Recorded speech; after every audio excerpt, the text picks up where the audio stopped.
ایک محسوس ہوتا ہے ہمیں جرگہ جو بھی بناتا ہے ہم بیٹھیں گے ان کے ساتھ, لیکن یہ چیز ہمیں محسوس کہ ہمیں فریق نہ لیا جائے.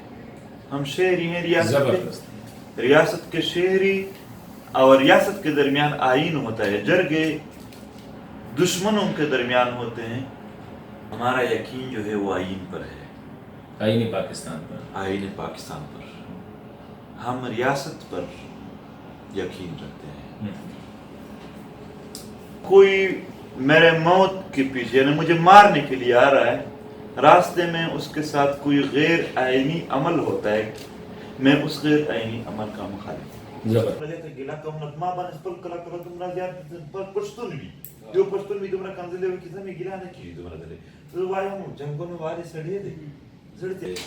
یہ پاکستان میں اس کے لیے پراپر ایک ادارہ ہے نادرا, وہ کارڈ مجھے نادرا نے دیا ہے.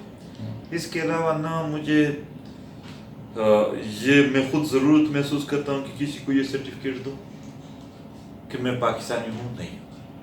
اور نہ کسی اور کو یہ سرٹیفکیٹ لینے اور دینے کی میں کہتا ہوں آئینی اجازت ہے کہ نہیں؟ بالکل نہیں, بالکل نہیں, بالکل نہیں. جب آپ کو شناختی کارڈ ملا ہے تو یو آر اے پاکستان. یہ واحد ادارہ ہے جو کسی بھی ریاست کے شہری, اور اگر کسی کو پسند نہیں ہے تو اس کو ریووک کرے. وہ ریووک کرے. اور دوسری بات, یہ جو محب وطنی کی سرٹیفکیٹ ہے, یہ ایک مطلب اگر ہم تاریخ ہسٹری دیکھیں اس کے پیچھے ایک بہت ہی بڑا کاروبار پوشیدہ ہے. کون غدار اور محب وطن الفاظ ہے جو کہ یہاں پر ایک کاروبار کے لیے 1947 سے آج تک یہ بطور سیفٹی کارڈ استعمال ہوتے ہیں. فار ایگزامپل حسن خان نے کسی کا پوچھا کہ اس کا احتساب ہو جائے, فلاں نے فوراً کہہ دیا کہ یہ غدار ہے, تو یہ ایک ایسا ٹپا ہے, ایک ایسا سیفٹی کارڈ ہے کہ اس کو غدار کہہ کر پھر آپ یا کافر ہے, پھر آپ محفوظ ہو گئے. لوگ کہیں گے کہ بس یہ غلط ہے, آپ کی جو ٹاپک تھا آپ سے احتساب کا وہ پھر رہ جائے گا. تو یہ ایک کاروبار کو ایک قسم کے مطلب کاروبار بنایا, آپ چاہتے کیا ہے کہ لوگ کہتے ہیں کہ آپ what are your basic demands جسے ہم کہتے ہیں. دیکھو ڈیمانڈز جو ہمارے ہیں یہاں پر تو آئین کی بات کرنا سب سے غیر آئینی بات. ہم نے یہاں پر کہا کہ راوا انوار کو سزا دی جائے. راوا انوار نقیب کا قاتل جس کو سب کو پتہ ہے, لیکن کیا حسن خان آپ نے سید اللہ افریدی کے بارے میں پوچھا ہے؟ یہ ایف آر پشاور کا ایک جوان تھا, کراچی میں وہ ان کو راوا انور نے اریسٹ کیا تھا, 8 مہینے سے اس کے ساتھ جیل میں تھا. پھر نقیب کیس کے بعد اس نے کیا کہا, اس کو سامنے گاڑی کے سامنے اس کو ایک جیکٹ پہنائی اور دور سے فائر کر کے اس کو اڑایا. وہ مکمل طور پر جل گیا.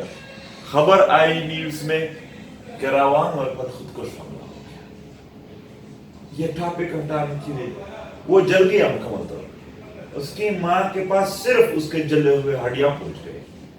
اس طرح 444 لوگوں کو انہوں نے ایکسٹراڈیشن کیل کیا تھا. اب اس بندے اور اس میں ماجر بھی تھے, پختون بھی تھے, سب تھے. بالکل ہاں یہ ٹھیک ہے کہ پختون اس میں زیادہ تھے, کیونکہ وہ پختونوں کو اس کے بارے میں مشہور تھا کہ وہ کہتے ہیں کہ پختون چلتے پھرتے اے ٹی ایم کارڈ ہے. بالکل بالکل یہ اے ٹی ایم کارڈ ہے. ہاں اس کو اٹھاتے اور ابھی بھی اس کے بینک اکاؤنٹ میں 85 ارب روپے ہیں. نہ تو اس کا والد تاجر تھا نہ وہ خود, پھر بھی ان کے پاس ایسے پیسے کہاں سے؟ یہ پشتون کے خون سے. یہ یہاں پر اور جو انسان تھے, مہاجر تھے, سندھی تھے, پنجابی تھے, ان کے خون سے. اب اس کے متعلق عوام کی طرف سے رائے آنا ریاست کے لیے شرم کا مقام ہے. ایک ریاست ہے, عدالت موجود ہے, پھر تو ضرورت ہی نہیں. ایک بات تو راوا انوار کی ہوگی, لیکن میں جو یہ قبائلی علاقوں کے ساتھ جو ہوا ہے نا اس پہ تھوڑی سی راوا انوار تو بنیادی بات کرتا ہوں, کیونکہ آپ کی تحریک شروع ہوئی تھی قبائلی علاقوں سے. میں عدلیہ کی بات کرتا ہوں. اگر عدلیہ کسی ملک میں موجود ہے تو ضرورت ہی نہیں ہے کسی اس طرح قاتل کے لیے تحریک چلانے کی. لیکن اگر یہ ضرورت پڑی ہے تو آپ خود سمجھو کہ یہاں عدلیہ کس پوزیشن میں ہے, ریاست کا کردار کیا رہ گیا ہے. ہم نے مطالبہ کیا کہ راوا انور کو سزا دی جائے. یہ چھوڑ کے عدالت کا فیصلہ کیا, وہ یہ عدالت کے فیصلے آنے سے پہلے جب اس کی پیشیاں ہو رہی تھی اس میں سے بھی اس کا دوستانہ ماحول ہمیں یاد ہے. وہ ایک بندے پر کئی لوگوں کو مارنے کا, وہ بھی سرکاری وردی میں مارنے کا الزام ہے, ایک ایف آئی آر کٹا ہے. چلو اگر وہ مجرم مانتے بھی نہیں, ریاست الزام تھا, اس نے ایک جلد نہیں کاٹا ہے. کیا اس طرح مثال دے سکتے ہیں کوئی؟ یہاں تو اگر آپ پر کوئی صرف یہ الزام لگائے کہ اس نے مجھے دھمکی دی تو پھر بھی آپ جیل میں ہوں. ہاں, کیونکہ اس کو ایک بندے سلیم جعفر نام تھا, آپ کو یاد ہوگا, کراچی سے تعلق رکھتا. اس نے صرف راو انور کو دھمکی دی تھی کہ اگر کسی نے اس کو مار دیا تو اتنے پیسے دوں گا. اس نے 8 مہینے جیل تو کاٹا, کسی کو مارا نہیں ہے, صرف بات کی ہے. صرف بات پہ تو لوگوں کو 8 مہینے جیل ہو گئی, لیکن 446 لوگوں کو مارنے پر وہ. اور یہ جو لوگ پی ٹی ایم کی مخالفت کرتے ہیں باقی مسائل سے تو بھی اتنے شاید آشنا نہ ہو, کیونکہ 15-16 سالوں سے اس کو دبا کے رکھیں. لیکن راو انور کے کیس میں تو سب آشنا ہے, سب کو پتہ اس میں سے کیا ہوا, ان کو پتہ تھا. دوسری ہماری جو مطالبہ تھی کہ ایکسٹرا جوڈیشل کلنگ, اب میں اگر شروع ہو جاؤں پھر یہاں پر آپ کہیں گے کہ یہ فوج کو کیوں بیچ میں لا رہے, بہت زیادہ ہوئی ہے. پشتونوں کے تو بہت زیادہ ہوگی ہر علاقے میں. ہم نے کہا کہ ہمارے جو مشران تھے, ہمارے اپنے فیملیز کے ممبر, ان کے سر کاٹ دیے گئے ہیں. سر کاٹنا پشتون معاشرے میں کسی بھی جرم کے مقابلے میں نہیں تھا, لیکن یہاں اتنے سخت طالبان نے بھی کیا. اور ہاں تقریباً 1400 مشران ہمارے اس میں سے آدھے سے کم لوگ اس طرح تھے جس کا طالبان نے دعویٰ کیا, آدھے سے زیادہ ایسے تھے جس کے بارے میں کہا گیا کہ نامعلوم افراد. طالبان نے بھی دعویٰ دیا. ہم نے کہا ایک ٹروتھ اینڈ ریکنسیلیشن کمیشن بناؤ. ریاست پر یہ فرض بنتا ہے کہ وہ ہمارے قاتل جو نامعلوم ہے اس کو بتائیں. ابھی میں بات کروں کہ نامعلوم کو بتائیں ہمیں کہ یہ نامعلوم کون تھے. ہم نے جیسے ہی نامعلوم کی بات کی تو فوج ہمارا تیسرا مطالبہ تھا. ہمارے اس مطالبے کو پھر انہوں نے ایکسٹریمسٹ بنایا تھا, ریڈیکول کیا تھا اس مطالبے کو. ہمارا مطالبہ تھا کہ مسنگ پر پورا مطالبہ مسنگ پرسنز کو عدالت میں پیش کیا جائے, اس میں جو بھی مجرم ہے گناہ گار ہے اس کو سزا دی جائے. یہ ہمارا مطالبہ تھا کہ سزا دی جائے, اور ہم بھی ہے, اور جو بھی بے گناہ ہے اس کو رہا کیا جائے. اس میں بے گناہ کو رہا کرنا اور گناہ گار کو سزا دینا یہ دونوں ہمارے مطالبے کے مطلب حصہ تھے. ہمارا چوتھا مطالبہ تھا کہ آپ یعنی لینڈ مائنز کو صاف کریں. اور ہمارا 5واں مطالبہ تھا کہ فاٹا میں, اس چیز کو کوئی بھی نہیں انڈرسٹینڈ کرے گا جو میں 5واں مطالبہ بیان کر رہا ہوں, فاٹا میں کسی بھی ناخوشگوار واقعے کے بعد پورے علاقے کو گرے میں لے کر لوگوں کو گھروں سے باہر نکال کر اس پر تشدد کیا جاتا ہے. اس میں سے اکثر لوگ مارے جاتے ہیں جان سے. تو ہم نے کہا وہ آپ پورے علاقے کی نہ کرے, ٹارگیٹ آپریشن کرے. اس میں سے یہ علاقہ تو آپ نے کلیئر کیا, اس میں سے کوئی واقعہ ہو جائے تو ہمارے کوسچن بنتی ہے کہ ہم نے آئی ڈی پیز کی زندگی. میں جب بھی یہ آئی ڈی پیز کا لفظ لیتا ہوں تو میرے دل کو دکھ پوچھتا ہے کہ اتنا چھوٹا لفظ وہ میرے 15 سال کی آئی ڈی پیز پوزیشن کس طرح ایکسپریس کر رہی ہے.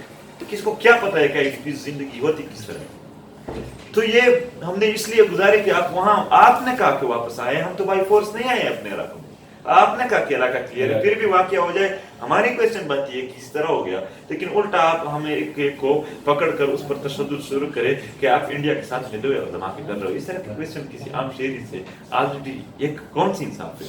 ہمارا ایک مطالبہ یہ بھی ہے کہ جتنے بھی مطلب اسکول پر قبضہ ہوا ہے, گھر پر ہوا ہے, پہاڑ پر ہوا ہے, مدنیات پر ہوا ہے, یہ آپ لوگ یا تو علاقے کے مشران کو بٹھا کر عوام کے ذریعے اس کو کوئی لیگل وہ کر دے, یا یہ جو انلیگل جتنے بھی لے کر فاٹا میں کتنے کالجز کے نام چاہیے آپ کو, کتنے اسکولوں کی, کتنے گھروں کی, کتنے پہاڑوں کی, کتنے مدنیاتی مراکز کی.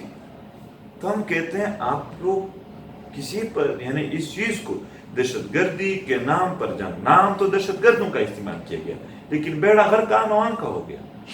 ایک طرف سے طالبانوں نے کر دیا تو دوسری طرف سے طالبان کو ختم کرنے کے نام پر عام عوام کو غرق کر دیا. اب یہ آگے پشتون کیا سمجھتے ہیں کہ آپ کے مطالبات رجسٹرڈ ہو گئے ہیں اور ابھی رسپانس بھی آ رہا ہے, مطلب یہ کہ کافی حد تک وہ ہو گیا ہے.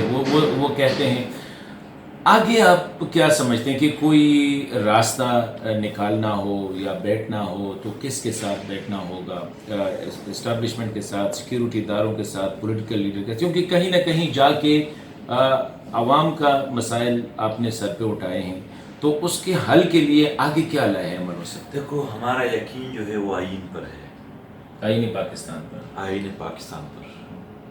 ہم ریاست پر یقین رکھتے ہیں. ریاست موجود ہے، پارلیمان ہے، عدلیہ ہے، اور جو بھی فیصلے ہوتے ہیں ان کے لاگو کرنے کے لیے بھی ادارے ہیں. یہ لوگ فیصلہ کریں ہمارے مسئلوں کو کس طرح حل کرنا ہے، کس طرح ڈیل کرنا ہے، اور کون کون سے طریقے ہیں جس کے ذریعے عام عوام چاہتے ہیں کہ ہماری مسئلے ایسے حل ہو، اور وہ جو اپنے طرف سے طریقے بتا رہے ہیں وہ ان لوگوں کو کس طرح کنوینس کر سکتے ہیں. اعتماد کا فقدان تو ہے، بالکل ہے. تو اور یہ بھی ہے حسن، آپ نے یہ بات مانو کہ لوگوں کے ساتھ ظلم ہوا ہے. بالکل ہوا ہے، اس میں تو کوئی شک ہی نہیں ہے. سیکنڈ بالکل ہوا ہے، بہت گزشتہ 10-15 سال سے بہت زیادہ ہوا ہے.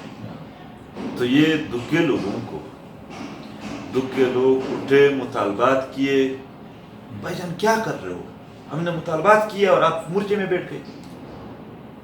اور ہم نے آپ کی بات اس لیے نہیں کی کہ آپ کے ساتھ کوئی ذاتیات نہیں ہے تمہارے ساتھ. ہم نے 5 مطالبات پیش کیے تمہاری میڈیا کی طرف سے. یہ سوالات اٹھنے شروع ہو گئے کہ یہ مطالبات ٹھیک نہیں ہے. ہم نے پھر جب ایکسپلینیشن شروع کر دیا اپنے ایک مطالبے کا کہ فلانا مطالبہ ہم اس میں، تب آپ اٹھے کہ یہ تو ہمارا نام لے رہے ہیں. ہم نے کہا ٹروتھ اینڈ ریکنسیلیشن کمیشن بناؤ تاکہ پتہ چل جائے ہم جھوٹے ہیں تو ہم ثابت ہو جائیں گے. لیکن آپ کی جو بنیادی بات مجھے جو پسند آئی وہ یہی ہے کہ اس ملک کے ادارے ہیں، عدلیہ ہے، جو آئین ہے اس کے مطابق ہمارے جو گریوینسز ہے اس کو ایڈریس کر رہے ہیں. جو حقوق ہمیں ادارے دے رہے ہیں، جو حقوق ہمیں آئین دے رہا ہے، یہ آپ کا ہمیں بطور ایک محسوس ہوتا ہے، ہمیں جرگہ جو بھی بناتا ہے ہم بیٹھیں گے ان کے ساتھ. لیکن یہ چیز ہمیں محسوس کہ ہمیں فریق نہ لیا جائے. ہم شہری ہیں، ریاست کے شہری اور ریاست کے درمیان آئین ہوتا ہے. جرگے دشمنوں کے درمیان ہوتے ہیں. یہ مطلب کوئی اگر وہ سمجھتے ہیں اپنی طرف سے وہ سمجھے.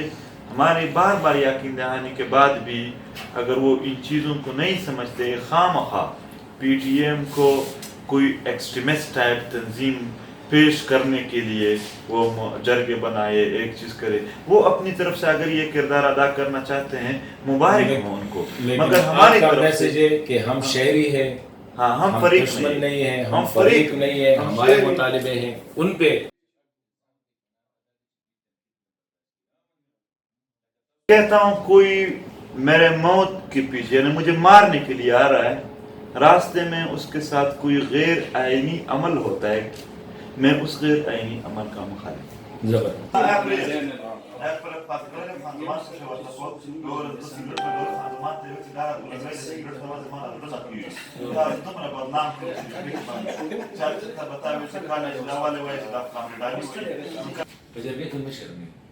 څومره کسان ناست دي د ټولو ته د خبرې یو شان دی. دا پکې نه چې دی چیر کوي او دی پریزایډ کوي او دی دغه کوي که نه، ځکه د جرګې سیسټم اوسه پورې کامیاب دی. دا سرګي دغه ته کوم موږ ماډل ته جوړ کړی دی، هغه کتا ولیدو انسټیټیوشنز دي، انسټیټیوشنز نو هغه شی چلولی شي. بیا چې په دې باندې نه وي یعنې یو څه د هغې مطابق ستا په یعنې زموږ ټوټل سوشل میډیا ټیمز هم او هغه هم د هغې مطابق کار وکړي. اوس مسله دا ده چې ځینې مسایل دي، مسله راشي زه به پرې خبره وکړم، ځینې خبرې دوی هم پېژني چې دا د کړلو نه دي. او بیا ما ډېر زیات چې کوم اخلاقیات دي په دې باندې ما تقریبا ډېر زیات وخت ولګوم چې دا ووایم چې تاسو خپل اختلافات کوئ. پښتنو کښې یو کس دی هم یعنې دی یې په مخالفت دي، ته دومره ورسره خوږ شه چې دی یې مخالفت پرېږدي. ته داسې مه کوه چې یو سړي دې خبره نه وي کړې چې ته ورسره مورچه ونیسې. نو توبه مې خدای مو د ګناه معاف کړي. لا اله الا الله کریمه او بیا ودغه چې دا هغسې هغه په د هغه غریب په تاوان کړی نو هغه به د هغه دغه نه لګېد. نو دا